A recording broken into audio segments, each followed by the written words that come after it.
muito comum que quando começamos uma nova história, fiquemos animados com aquela ideia e comecemos a desenhar sem pensar muito, e acabamos cometendo alguns erros que talvez não fiquem tão bons na nossa história. O primeiro erro é a perfeição e o medo de começar. Provavelmente a maioria dos artistas sonha em fazer uma comic com ilustrações incríveis, igual aos nossos mangás favoritos, mas não criam nada com o pensamento de eu preciso melhorar minha história, eu preciso melhorar minha arte, eu ainda não sou bom o suficiente para fazer um mangá. Bem, eu também era e ainda sou assim. Mas pare de pensar tanto e só comece. Eu sei que dá medo colocar sua história no mundo para outras pessoas lerem, mas se é isso que você quer fazer, então é hora de ter coragem. Perfeição é o inimigo dos artistas. Você nunca vai conseguir algo bom se não falhar várias vezes. Lembre que até os maiores mangakas e artistas não começaram com aquelas histórias e desenhos incríveis. Eles são humanos e também tiveram que começar igual a você e foram evoluindo a cada capítulo. E você vai poder fazer a mesma coisa. Comece agora e vai evoluindo a cada capítulo que faz. Lembre o porquê fez aquela história em primeiro lugar e siga atrás de seus sonhos e objetivos. E lembre de não refazer aqueles seus capítulos antigos. É normal achar estranho, já que você não é a mesma pessoa que era quando desenhou aquilo. Mas se você for refazer tudo para sua história ficar perfeita, isso irá virar um ciclo de apenas voltar e refazer tudo novamente e nunca continuar sua história. E o próximo erro que pode estar relacionado a esse desejo de perfeição é criar histórias muito longas. Esse é um erro que eu cometi e ainda cometo até hoje. Essa aqui é minha webtoon. Eu criei ela no final de 2020 e refiz 2 vezes para chegar na versão que está agora. A primeira e a segunda versão não eram tão boas, mas serviu para eu aprender várias coisas que uso na minha webtoon atualmente. Eu amo essa história, mas não posso negar que é algo bem trabalhoso e difícil de se manter sempre dedicada a ela. Talvez você tenha uma história que está criando há 5, 10, 20 anos e ainda não colocou no papel, já que quer que isso seja perfeito e que tenha vários capítulos igual aos seus mangás favoritos. Mas como eu disse, o seu primeiro mangá provavelmente não vai ser algo bom. Isso é normal, já que você ainda é inexperiente. Lembre que fazer um mangá, webtoon ou qualquer tipo de quadrinho requer muito tempo desenhando, escrevendo e editando sua história. Isso já dá um trabalhão para os artistas experientes, e imagina para alguém que ainda nem começou. É muito provável que você comece animado, mas na metade do seu mangá você se cansa e desista da sua história, começando outra história longa e fazendo o ciclo continuar. E você se transformar em alguém que começa, mas não termina suas histórias. Isso é algo que não queremos. Assim que comece com histórias curtas, também chamadas de one-shots.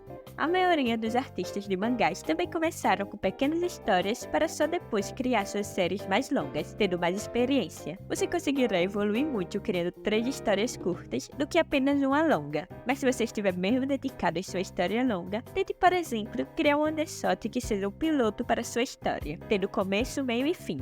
Ou até um one-shot contando o passado de algum personagem. Isso já vai servir como uma forma de treinamento para o seu grande projeto que você tanto deseja fazer. E você poderá evoluir dessa forma, não precisando refazer tudo como eu fiz. Agora o terceiro erro é explicar tudo com diálogos. Esse erro é bastante comum e não apenas os iniciantes que erram nisso. Tem muitas histórias boas de profissionais que pecam em ter muito texto. Isso acontece quando temos muita informação para contar ao leitor ou que aquela cena seja difícil de explicar só com desenhos, ou simplesmente quando estamos com preguiça de desenhar. Mas muito texto em sua história pode afastar os leitores que se sentem entediados só de ver aqueles diálogos com textos enormes. Eu vejo isso acontecer principalmente em histórias de fantasia, quando no prólogo é quase sempre só de textos explicando a história do mundo, a guerra entre os reinos e etc, etc, deixando o leitor intimidado com várias informações sendo jogadas no momento que ele abriu seu mangá. Assim que não fale, mostre. Se você tem uma cena que consegue descrever com desenhos,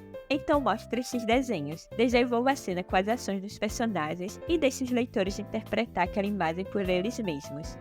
Um exemplo para fazer o prólogo dessas histórias que têm mundos complexos pode ser apenas você mostrar como seu personagem vive naquele mundo e explicando as coisas aos poucos, deixando os leitores descobrirem com calma enquanto ainda se interessam pelos seus personagens. Não contar tudo sobre sua história ao leitor pode dar uma curiosidade nele sobre o porquê daquilo está acontecendo.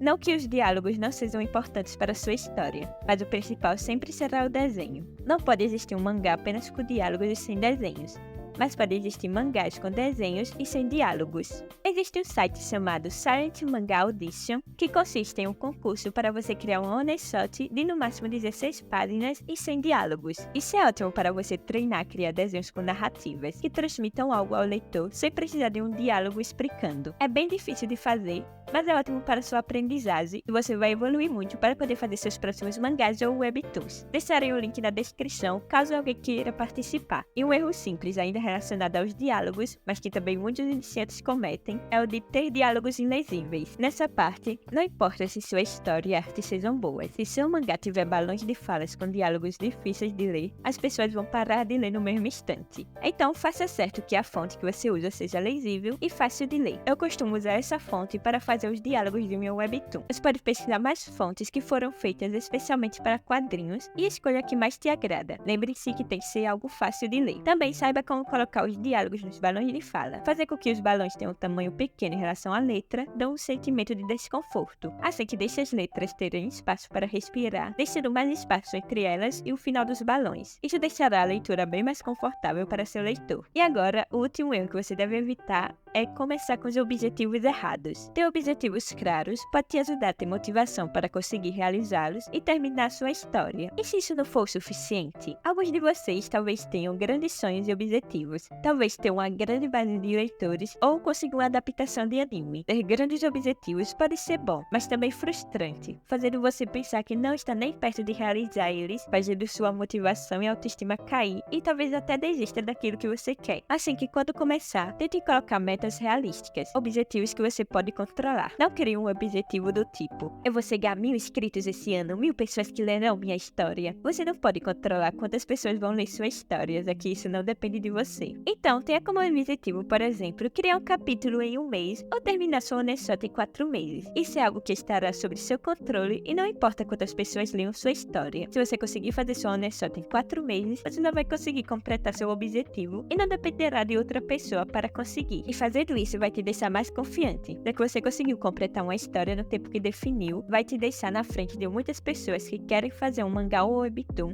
mas desistiram antes de começar, ou desistiram na metade e nunca mais voltaram a fazer. E principalmente, lembre de aproveitar o processo. Se você ama o processo de desenhar seus personagens, escrever sua história e criar seu próprio mundo, então você não precisa ter aquela mentalidade de eu só vou ser feliz com meu projeto se eu conseguir alcançar tal objetivo. Se você conseguir ser 1% melhor a cada dia, então já vai valer a pena. Assim que apenas comece, não tenha medo, eu acredito em você. Obrigada por assistir o vídeo até aqui. Eu espero que eu tenha conseguido te ajudar de alguma forma e espero também ter te motivado a construir sua história. Assim que eu espero te ver no próximo vídeo. Tchau!